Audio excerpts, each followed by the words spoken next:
Hello, everybody. Thank you for joining me today for one of our Mesothelioma UK interviews. My name is Lorraine Creech and I'm Head of Nursing at Mesothelioma UK.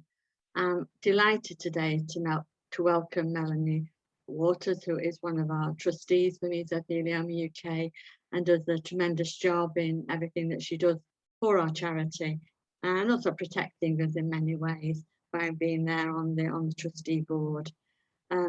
How are you, Melanie? I'm good, thank you, Lorraine. I'm delighted to have the opportunity to have a chat to you. And yeah, I'm enjoying the sunny weather at the moment. I'm very busy in my day job with events going on far afield. But I am well, thank you. I'm sure you're not being out in the sun too often, but it's nice to see it out there, isn't it? So that's great. Can you Absolutely. just tell us a little bit about how you first became involved with Mesothelioma UK? Sure, yeah. I was really impressed with the work that Meso UK were doing in the armed forces area.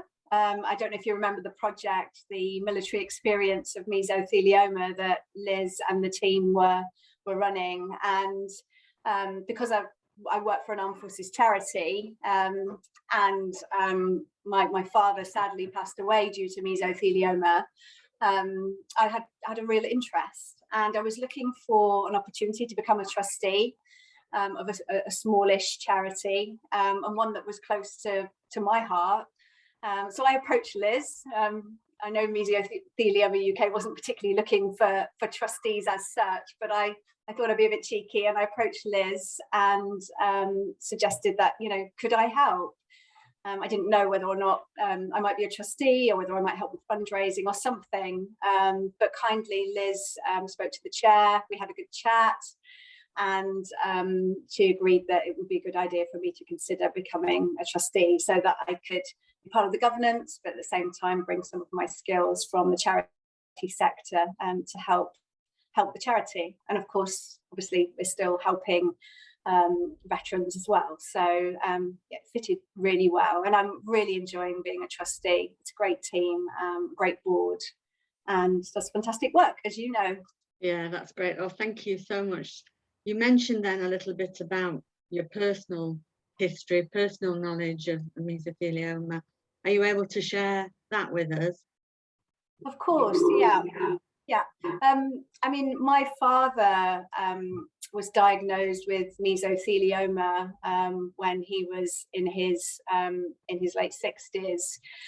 He worked in the Glasgow shipyards. He wasn't a veteran, but he worked alongside many plumbers. He was a carpenter, and he worked alongside plumbers who were working with asbestos on a daily basis. At that time, he wouldn't know that he might have been ill as a result of that, because his diagnosis came over 40 years later. But my father was a really strong man. He was a bodybuilder. So he loved Arnold Schwarzenegger, and he was a very fit man. I had quite a difficult background as a child. He had a great, very young years, early years. But in my teens, my parents got divorced. My father had alcohol issues, and I lost touch with him for many varying reasons. But I found him again, and he lived on quite a rough estate. He didn't have very much. And I connected with him again, and I'm so glad I did, because he became very ill.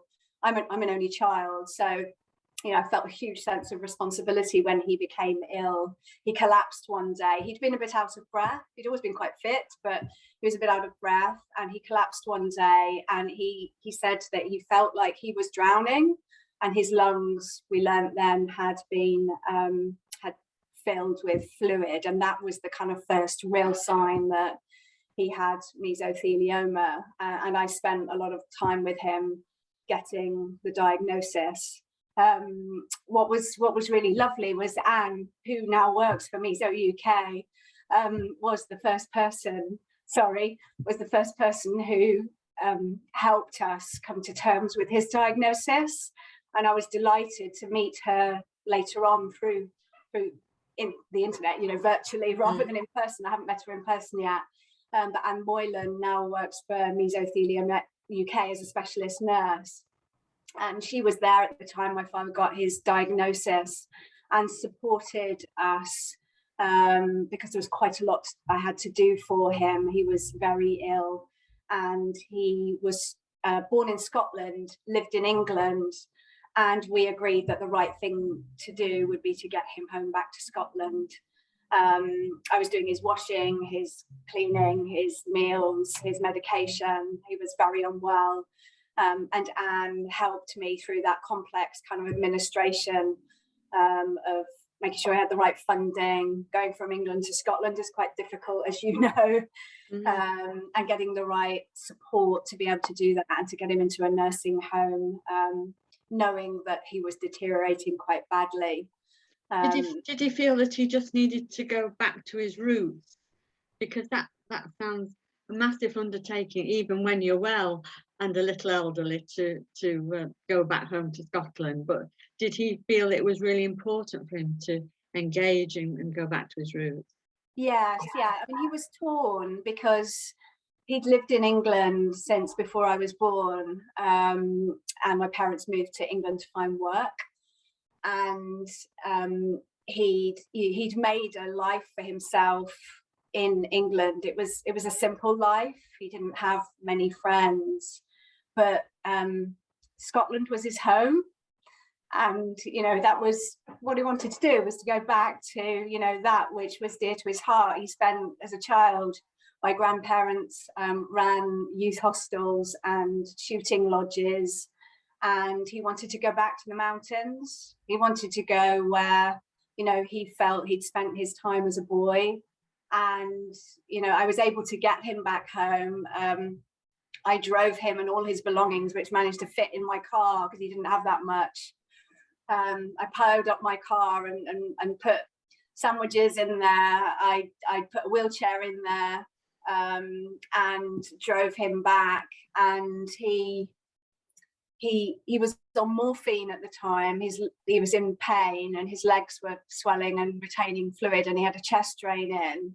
And I got permission to drive him back. And he was also on amitriptyline, and he was hallucinating along the way, which we did laugh about, actually, because he was seeing pixies and things like that, which was quite funny. At the time, it wasn't funny because I was worried that he might actually pass away on me, that I would deliver him back to Scotland in a poor state. All those things go through your head when you're on your own and you're trying to find the right solution. So I remember when we crossed the border to Scotland, it was, we've come home, Dad, we've come home, and that was really, really important to him. And I managed to get him into a wonderful nursing home in Kirkcaldy and Fife. Wonderful people who supported him, and I had many happy times with him. He lived another 8 months, and although he deteriorated, some of those initial problems that he had with the swelling of his legs and not being mobile improved because he had better care 24/7. And I used to fly up from London. I live in London, and spend time with him, and we had many happy times. Sometimes just lying at the side of his bed, or in his bed with him alongside, looking at the ceiling, talking about childhood and just being and making memories. And that was probably some of the most meaningful times that I had with him. And at the same time, being able to sort out his affairs, his wishes. He insisted that he wanted to wear his t-shirt with a monkey smoking a spliff in his coffin. You can have all those conversations lying on the bed, staring at the ceiling, chatting about life and beyond. And I welcome that time, given the difficult childhood I had. It was very moving, very powerful, and it brought me closer to him, and I value that. And that's why I want to be a trustee of Meso UK, partly about giving back. What an emotive story. I'm just trying to take it all on board and think of everything you've been through and everything that he went through. And you know, just how important it is to know about people's stories and the tremendous challenges that you undertook with him to support him and make it right for him. They say the best conversations are those that you have side by side, aren't they? So I've got this picture of you now having those conversations and, you know, trying to put everything in place. Oh, thank you so much for sharing that with me. And I'm sure, I don't know obviously, but I'm sure he must at that point, and obviously probably before, amazingly proud of you, and that reunion must have been so important to him as he was in those final months of his life. Yeah, they were special moments. Yeah, and it's not as if you were around the corner by you know the end of it, was it? It must have been so difficult for you to take that time out, but I presume that you knew you needed to take that time out because you're never going to get it again. Yeah, I mean, I had a busy job at the time. I was a CEO of another charity, but you know what the right thing to do is, and you know that you don't get that time back, and you know that you have to rely on others for support. That's why the specialist nursing care was really valuable. The nursing home I finally got him to was really valuable, but it felt like the right thing to do all the practical things to help him. But I knew that, you know, it would be out of my depth in doing more than the day-to-day practical things, and that he needed the right support. And then if he got that, then I could be the right support for him emotionally, because it is very challenging, very draining to watch someone deteriorate in front of you, and you know the amount of weight loss that someone has, and the amount of pain that someone goes through, albeit managed, is something that you think about every day. It's always on your mind, and you want to do something about it. And I'm sure all of the families that we support will feel the same in various ways. You just want to and have to do the right thing by those that you love. You want them to have the best time possible in that short time they have left. The story will resonate with many, I'm sure. And thank you for mentioning Anne Moylan. Anne Moylan is one of our Mesothelioma UK clinical nurse specialists based in Portsmouth. She's also team leader for our nurses throughout the south of England. So she does a tremendous job, and she's really well respected. So it's great to have her and our mesothelioma group of nurses, which are absolutely amazing, I think. So, as you say, you stepped out of your job to help your father, and I suppose put your chairs in order for both of you.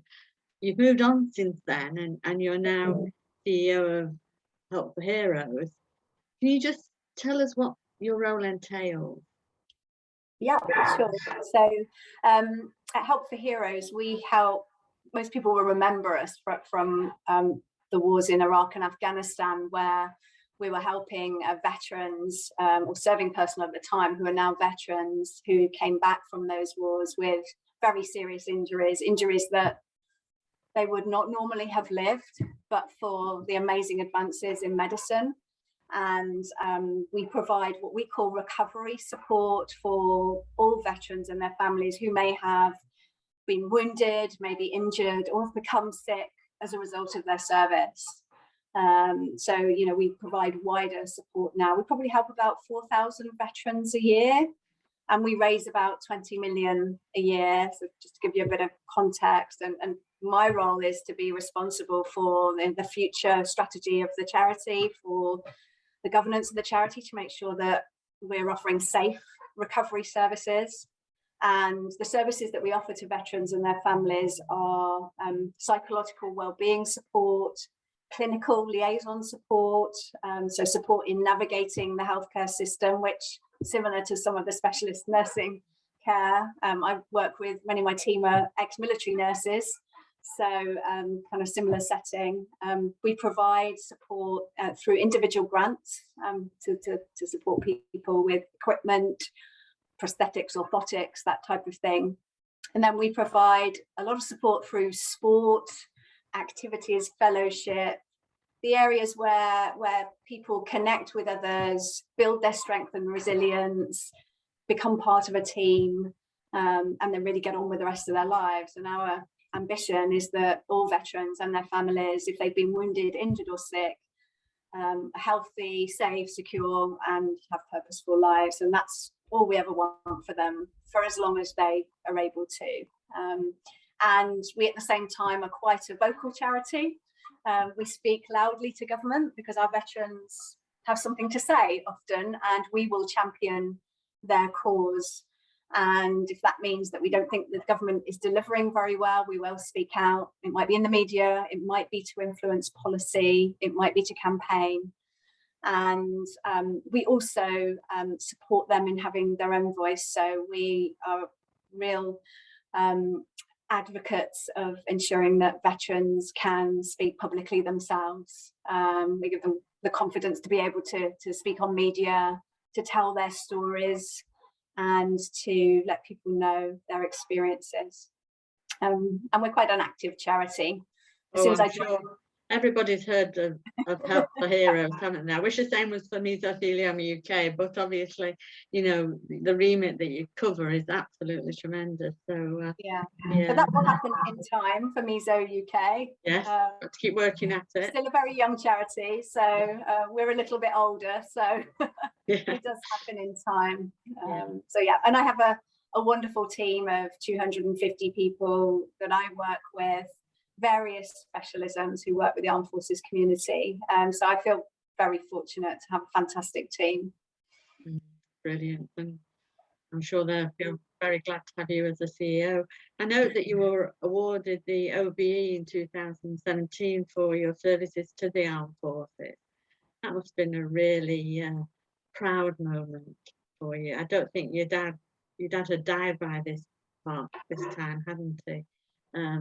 But I don't know, you know, when we're talking about different things and when we're talking about the armed forces and Mesothelioma UK, but I'm sure it's a very proud moment for you. Tell us a little bit about the ceremony. Yeah, I was overwhelmed in receiving an honour. You're not able to tell anyone, so that's really difficult when you get the letter through. But the ceremony was amazing. My mother has MS, and it was really difficult for her. She doesn't live in London, she lives in Buckinghamshire. So I arranged for a car to pick her up and to bring her to, it was Buckingham Palace. And I was really fortunate because the car company that I arranged was run by an RAF veteran. And because of my link to Help for Heroes and my honour being linked to the armed forces, he got his best car.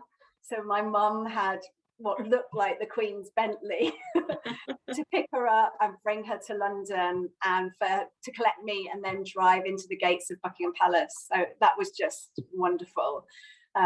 It was really, really overwhelming. And I was fortunate enough to receive my honour from Prince William, the Duke of Cambridge.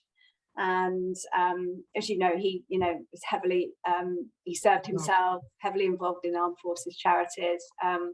So that was a special privilege for me as well. But you know, it's the day is a blur. You can't really take it all in. And they do tell you your instructions to go and receive your honour a number of times because they know you're not listening very well, and you might not do it exactly right. And I don't think my curtsy was that good. But all the same, it was such a wonderful day, and you know, I still pinch myself that I received the honour, and you know, it's something that comes from all of the people I worked with. You know, you don't do that on your own. There's a lot of people that help you make that impact, and I'd never want to lose that either. All in the moment, but such a trail that it leaves of memories, and absolutely, it's so delightful for you. Yeah. You also have some non-executive roles. You're a member of COBCO, Confederation of Service Charities, which again is a great achievement to be. We're glad that Mesothelioma UK that we have those links as well. Yeah. And you're also on the governing body of Women in Defence. What do they entail for you? So, I mean, I've always worked quite collaboratively in the charity sector. We can't do any of this alone as charities. So, it's important that we network and work with other organisations. The Confederation of Service Charities is a membership body. We promote collaboration and coordination of all of our efforts, and we are a good collective voice to government. And we support smaller member charities as well. So I'm on the executive committee. We decide some of the strategy of the membership body.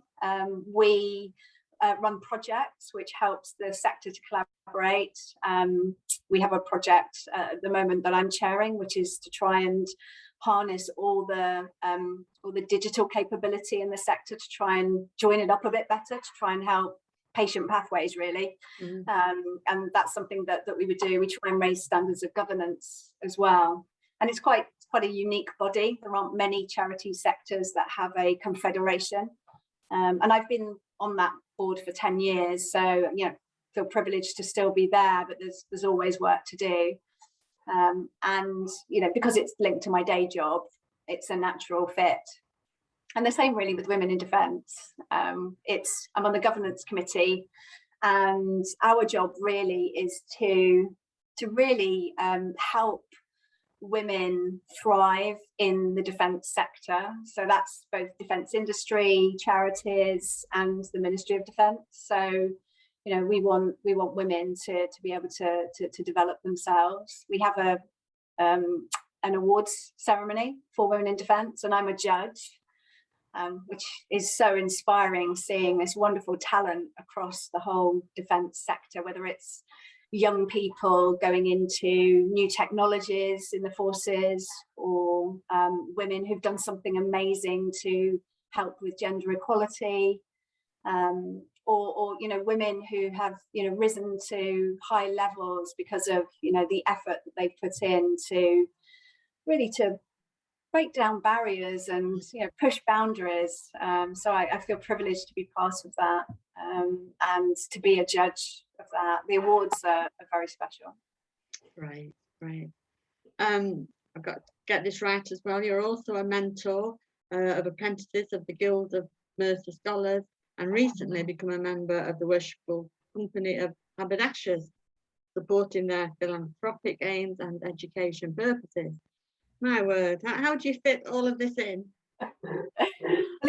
It doesn't actually take much time to do these things. Just giving an hour here or there to help a young person, maybe who's really early on their career ladder, when I'm a bit further on my career ladder, just helping them to navigate how to look for work, to connect them with people, to answer any questions about particular sectors or work. That's something that's privilege. And I also get something back. If I'm helping young people, they're really good at letting you know how to develop your digital strategy, your social media platforms. They have a different perspective on why young people donate to charities. So it's and how they engage, how they engage to charities, and how you actually reach younger people to try and make sure that they engage. Completely different routes, aren't there, to more elderly people, I should say, really. So, absolutely, yeah. So it's kind of fits in with the work I do, and I really enjoy seeing young people do well and want to do well. So I enjoy that, and just a few hours here and there can make a huge difference. And as I say, it's two-way and great, interesting perspectives. There's some super young people out there. That's how you fit it in. How do you unwind? Where is there time to unwind? I do find time to unwind. I don't always find it often enough, I'm sure. I love to do Pilates. I've been doing that for a number of years, and every year, not during COVID, but I do a Pilates holiday in Greece, in Paxos, with girlfriends. And I do, at the moment, I've been doing Zoom Pilates, but I'd normally do it in person. And for that hour, it's a time when I manage to shut everything else out. It's a time to actually think about me, my body, how I'm standing, whatever I'm doing. So I do that. I like to run I run along. I live near the river, and I run along the river. And I am known for the odd glass of rosé by the river. Sometimes after a run. I'm glad to hear that your body isn't a complete temple. Oh gosh, no. You can see the amount of chocolate I eat, probably not at all. So you've shared with us your experiences in your work history, and being CEO of Help the Heroes, and how you I can tell how you inspire and help others. And so, what are your thoughts about Mesothelioma UK, and what do you think lies ahead for the charity, with the knowledge that you've got of being a trustee and sort of like being airlifted into us, and what do we do with this lot, sort of thing? I mean, I've been really impressed with Mesothelioma UK. I very much admire the work that Liz has done, and I think the team are fantastic, and it's a growing team, and given how few of the team there are, I think they make significant impact. They really make a huge difference to the lives of so many, not just through the specialist nursing services, but through the research, the mesothelioma audit. I think they, punch above their weight as a team, and I really admire them. They're just so can do, and you need that. And the value of the specialist nursing support. I have personal experience of that type of support, so of course I know how important it is to families, whether they're someone is early in the diagnosis, or whether or not someone sadly is near end of life. And you can't put a value on that. And I think that's both an opportunity and a challenge. I think it's an opportunity for Meso UK to tell their stories, in order to engage people to support the cause and to fund the cause. But I also think there's a challenge ahead with COVID. Charities are struggling. There are many good causes that people can support, and I'd hate to think that the public were not able to give to health charities, which are struggling so much more now because of waiting lists and not getting diagnoses quickly. That I know Mesothelioma UK will react to that, but I'd like to see the public support them more widely. And I just think that support is needed now more than ever. And I hope that Meso UK grows from strength to strength. I think it's got the ability to do so. I think Liz and the team are doing a fantastic job, and in the long term, I'm sure that there is so much more research capability and research that will be able to help people and their families with their diagnosis, with fantastic research into coping with their illnesses. So I think we've got a lot to do, but I'm confident that the team will be able to deliver. Thanks, Melanie. I've learned a lot from the few moments that we've been speaking here. I'm sure our viewers will have learned a lot and been inspired by everything that you've mentioned to us. So I'd really like to thank you for joining me today, and thank you for all you do, not just for Mesothelioma UK, obviously, but obviously you're such a tremendous person to have in your organisation, and I think Help the Heroes must be extremely proud of you, as are we and everybody else that you rub shoulders with, because you are truly inspiring. And thank you for joining me today. Thank you. Can I just say thank you to everybody at Meso UK, my fellow trustees and the team. You're all doing a cracking job, and I'm really enjoying it. And thank you to you for inviting me to speak. You're very welcome. I really enjoyed our conversation. You're very welcome. Take care and speak to you soon. And you. Bye-bye. Bye-bye.